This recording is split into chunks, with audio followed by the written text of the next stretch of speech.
So you can't buy or sell a house without closing costs. Did you know that? So on the sell side, you have closing costs that are made up of all of your title work. It's made up of some taxes that you might have to pay. It's made up of all of the back end stuff for your title company, just a few things that add up to about $2,000 to $2,500. And that's on the seller side. That's gonna be all day, every day, you're gonna have these things. There's really no way to get around it because you need that title pulled. You need the deed looked through and make sure that everything's okay. You and I don't know how to set up all of that paperwork, so you need somebody setting up the paperwork to get the house from your name to the new buyer's name. So yours aren't that expensive. They never will be because you don't have a loan and a bunch of other people to pay. You're just paying a title company.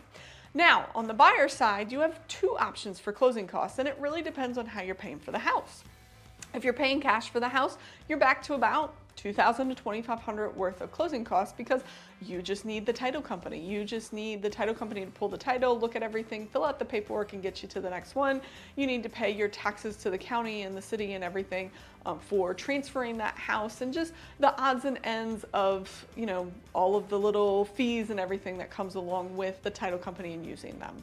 Now, on the flip side, if you are using a lender, your closing costs are going to be about 3% of the actual purchase price of the home. So say your home is a $100,000 home, you're probably looking at $3,000 worth of closing costs. And that's because you've got to pay the lender, you've got to pay the people that the lender are involved with, you have an origination fee, you have fees for, you know, having a lender, you have the title, the normal title company fees and all of them. So a lot of your fees are wrapped up in lending costs. You could buy down the rate. If you buy down the rate, that's part of your closing costs. When you talk to a lender, they're going to talk about two different things. So they're going to talk about prepaids and they're going to talk about closing costs. To them, it's two separate columns. To us as realtors, it all falls in one column.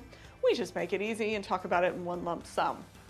So those closing costs you can either pay for or you can ask the seller to pay for. Right now in the market we're in 2023, with it being a very seller-driven market, we're not seeing that you get those closing costs covered, especially if it's a house that's HGTV ready and everybody's looking at it. But in years past and at some point in years to come, that will come back where you can ask the seller to pay your closing costs.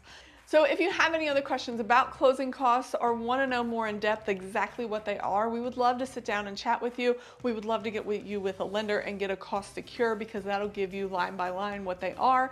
And then of course, as a seller, we would love to show you a CD of somebody, a closing disclosure that goes through them line by line again of exactly what you're going to be paying.